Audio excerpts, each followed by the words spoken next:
This is round 2 of the snow. There is no place for the snow to go. I've started shoveling. However, this is how much it's already snowed since I've just gotten around the corner here. That's my car. As you can see, there's no place for the snow to go at this point. It just keeps rolling back down because all of this is now smooth snow.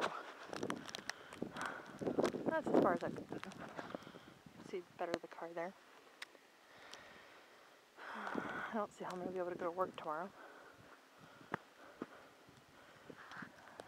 I'll give you an idea. Getting bad out. And it's only 9:30 in the morning. Yay.